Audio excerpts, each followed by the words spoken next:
मेरे प्रिय विद्यार्थियों, आज हम लोग पढ़ेंगे जैव प्रक्रम का भाग 2। ठीक है ना? क्या पढ़ेंगे?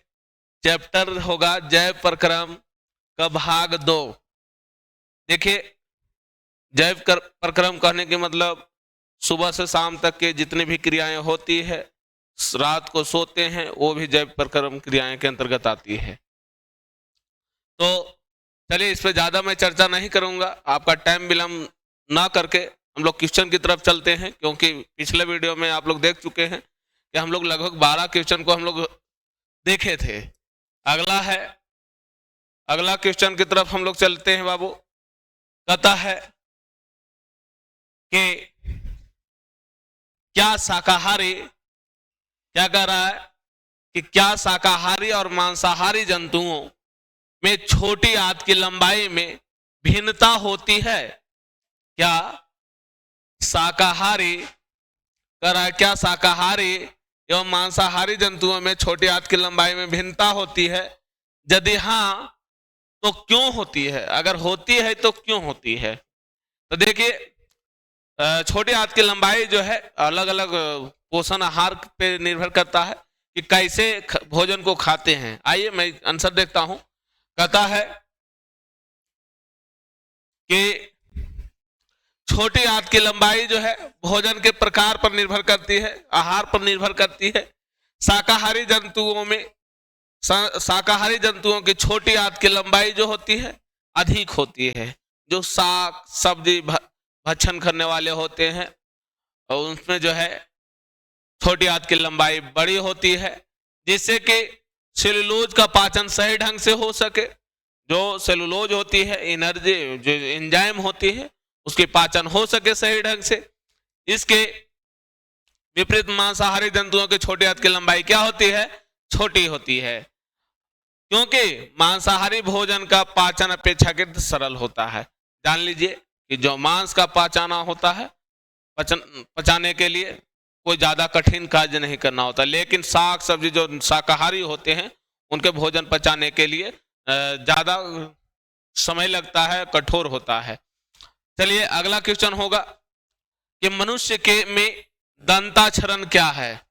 क्या है मनुष्य में दंत क्षरण? क्या है? कहता है दंत क्षरण या तो दंत क्षय, दंत क्षरण या दंत क्षय, दंत क्षरण या दंत क्षय इनेमल तथा डेंटिन के धीरे धीरे, सनाई सनाई कहने के मतलब धीरे धीरे मृदुकरण के कारण होता है। मृदुकरण कहने के मतलब ज्यादा मीठापन दांतों में खाना खाने के बाद, इसीलिए कहा गया है कि खाना खाने के बाद जो है कुल्ला कर लिया कीजिए, या तो हो सके तो ब्रश कर लीजिए, सुबह करते ही हैं रात में भी कर लिया कीजिए, ज्यादा बेहतर होगा। तो धीरे धीरे क्या होता है, मृदुकरण, मीठापन के कारण इसमें जो है से शुगर रह जाती है और धीरे धीरे कीड़ा जो है उसको खाना शुरू कर देते हैं। तो कहता है अनेक जीवाणु कोशिका खाद्य कणों के साथ मिलकर दांतों पर चिपक कर दंत प्लांक बना देते हैं।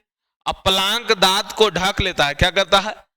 दंत प्लांक जो होता है दांत को ढक लेता है, इसलिए लार अम्ल को उदासीन करने के लिए दांत सतह तक नहीं पहुंच पाती है। यही दांत क्षरण का कारण है। लार जो है दांत के सतह तक नहीं पहुंच पाता है, इसी के कारण जो है दांत जो है से क्षय होना शुरू हो जाता है, कमजोर होना शुरू हो जाता है। तो आप लोगों से मेरा विनती होगा कि आप लोग ज्यादा से ज्यादा इस बातों को शेयर करेंगे कि खाना खाने के बाद कुल्ला से ज्यादा जो है कोशिश कीजिए कि ब्रश कर लिया जाए तो बेहतर होगा। चलिए, बहुत अच्छे हैं। अगला क्वेश्चन की तरफ हम लोग बढ़ेंगे। अगला क्वेश्चन है कि दंत प्लांक या दंत अस्थिक्षय से आप क्या समझते हैं? दंत प्लांक या दंत अस्थिक्षय से आप क्या समझते हैं? कहता है यदि मीठी चीजें खाने के उपरांत हम अपनी दांतों की सफाई, कहता है मीठी चीजें खाने के उपरांत हम अपनी दांतों की सफाई ठीक से नहीं करते हैं, तब ये हमारे दांतों पर बैठ जाती है और दंत प्लांक बनाते हैं। क्या करते हैं? उसे दंत प्लांक बनाते हैं। मीठी चीज खाते हैं, अभी पहले बोल के गए थे, तब मीठी चीज खाते हैं और उसको अच्छे तरफ से नहीं धोते हैं तो दांत के ऊपर बैठ जाता है और वही दंत प्लांक बना लेता है, मतलब एक सतह बना लेता है। कहता है शक्कर पर बैक्टीरिया रासायनिक क्रिया कर अम्ल बनाते हैं। जो मीठी चीजें हैं उस पे बैक्टीरिया जो है बैठ करके और क्या कहते हैं रासायनिक क्रिया करके अम्ल बना देता है। यह अम्ल दांत के इनामेल से रासायनिक प्रतिक्रिया कर उसे नरम बना देता है तथा उस स्थान को धीरे धीरे छिद्र बन जाता है, जिसे हम दंत अस्थिक्षय कहते हैं।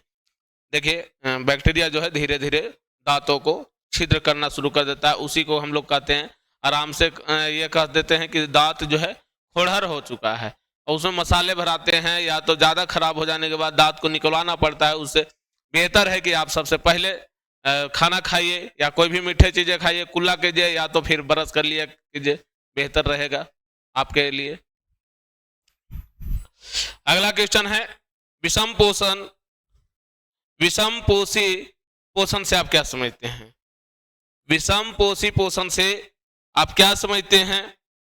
तो विषम पोषी पोषण वह प्रक्रिया है जिसमें जीव अपना भोजन स्वयं संश्लेषित न कर किसी अन्य स्रोतों पर निर्भर करते हैं। जैसे सभी जंतु आहरित पौधे, आहरित पौधे कहने के मतलब आहरित पौधे मतलब कवक, क्या कवक होता है आहरित पौधे। और कहता है ये विषम पोषी पोषण जो होता है 3 प्रकार के होते हैं। कितने प्रकार के होते हैं बउआ? 3 प्रकार के होते हैं।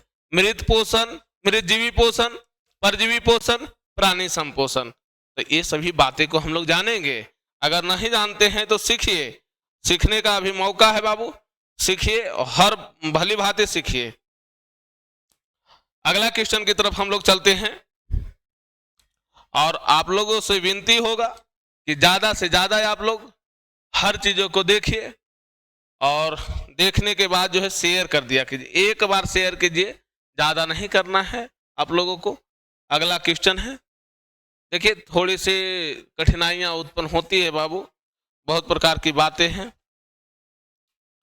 और हम लोग जो है ज्यादा से ज्यादा मेहनत कर रहे हैं आप लोगों को लेकर के। आप लोगों के प्रति हम लोगों को ज्यादा ये है। कहता है सजीव के मुख्य 4 लक्षण लिखे। सजीव अगर है बाबू तो मुख्य 4 लक्षण बताइए कि कौन कौन है ना।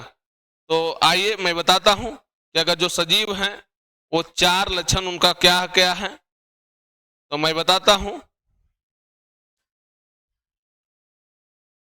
और पहला तो है सजीव के 4 लक्षण में पहला पोषण है, मतलब कोई भी अगर है तो खाना खाता है ना, खाना खाता है, श्वसन करता है, प्रजनन करता है, वृद्धि और विकास करता है। मतलब खाना खाता है, श्वास लेता है और अपने जैसे संतानों की उत्पत्ति करता है और साथ साथ जो है वृद्धि करता है, विकास करता है। तो आप लोग को जो है ज्यादा से ज्यादा ये सभी बातों को जानने के प्रयास कीजिए।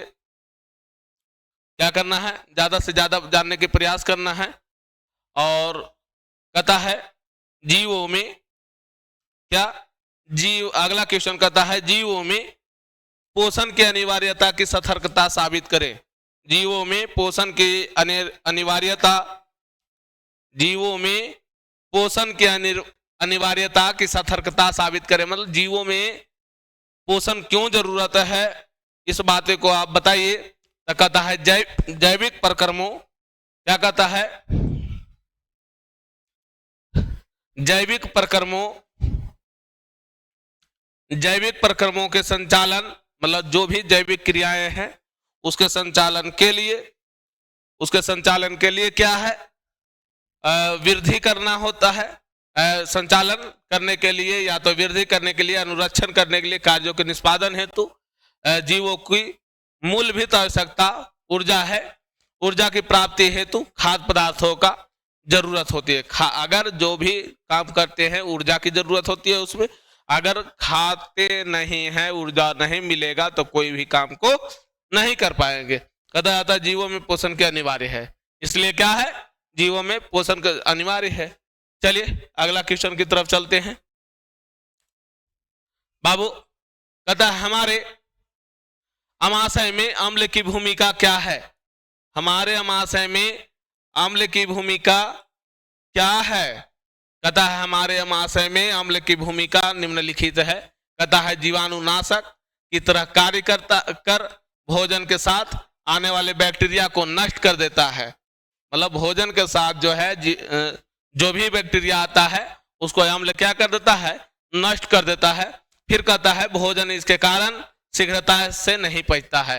अगर अम्ल रहता है तो जल्दी नहीं पचता है, धीरे धीरे पाचन क्रिया करवाता है। अगर नहीं रहता तो बैक्टीरिया उसको खा जाता और तुरंत जो है पाचन हो जाता था, तुरंत तुरंत भूख लगता। इसीलिए हमारे शरीर में हमारे अमाशय में अम्ल की भूमिका बहुत बड़ा है। कहता है कोशिका के 4 कोशिकांग के नाम लिखना है। कोशिका के 4 कोशिकांग का नाम लिखना है। देखिए पहला माइटोकॉन्ड्रिया, ये सब 9th क्लास में हम लोग पढ़ चुके हैं। और हर जगह लाइसोसोम, लाइसोसोम को क्या कहते हैं, आत्महत्या की थैली कहते हैं। आत्महत्या, आत्महत्या की थैली कहते हैं। क्या कहते हैं, आत्महत्या की थैली। फिर गोल्जी उपकरण, क्या, गोल्जी उपकरण, अंतःपर्दवी जालिका, क्या, गोल्जी उपकरण, अंतःपर्दवी जालिका, माइटोकॉन्ड्रिया, लाइसोसोम, ये सभी जो है क्या है, कोशिका के 4 कोशिका अंग है।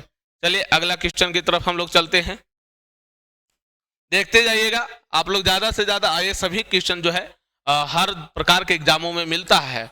या तो कंपटीशन का एग्जाम हो, 10th का एग्जाम हो, बहुत सारे चीजों में मिलते जुलते रहता है क्वेश्चन।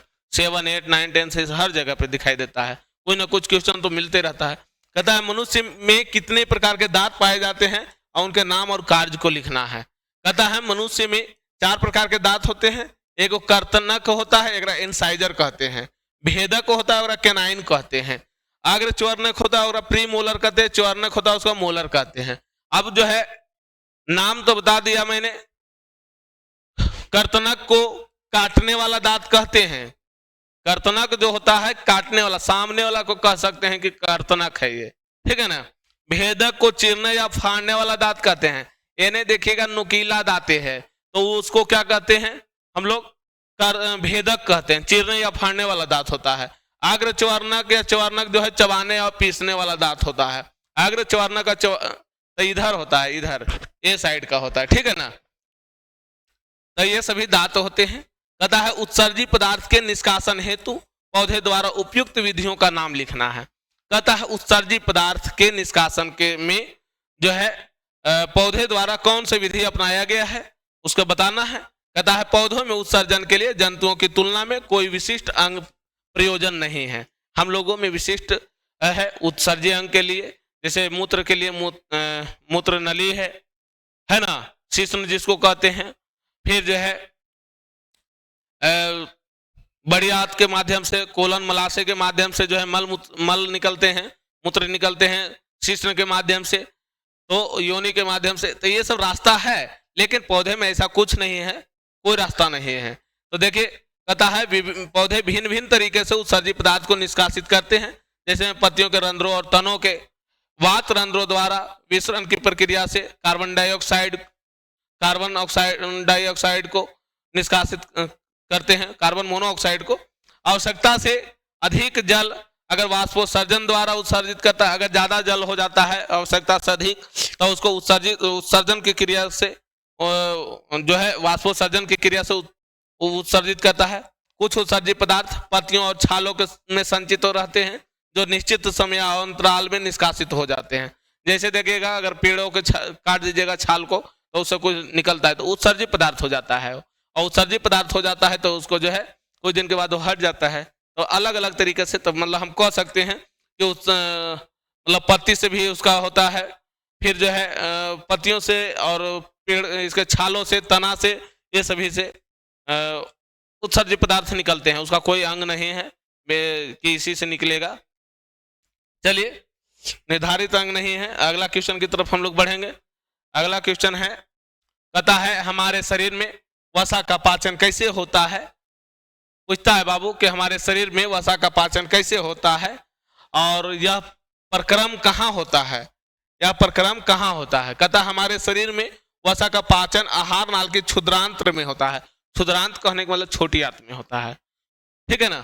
यकृत से निकलने वाला, मतलब यकृत कहे कि मतलब लीवर से निकलने वाला क्षारीय पीतरस आए हुए भोजन के साथ मिलकर उसकी अम्लीयता को निष्क्रिय करके उसे क्षारीय बना देता है। मतलब भोजन में जो अम्ल आता है उससे जो है से उसको जो है पीतरस निकलता है यकृत से, लीवर से, और वो जो है से क्षारीय होता है। पीतरस जो है क्षारीय होता है, भोजन में मिलता है, और जो भोजन में अम्ल रहता है उसको अम्लीयता को हटा करके और अपना लक्षण ला देता है, मतलब क्षारीयता ला देता है। कहता है जिसकी इसी प्रकृति पर अग्न्याशिक रस सक्रियता से कार्य करता है।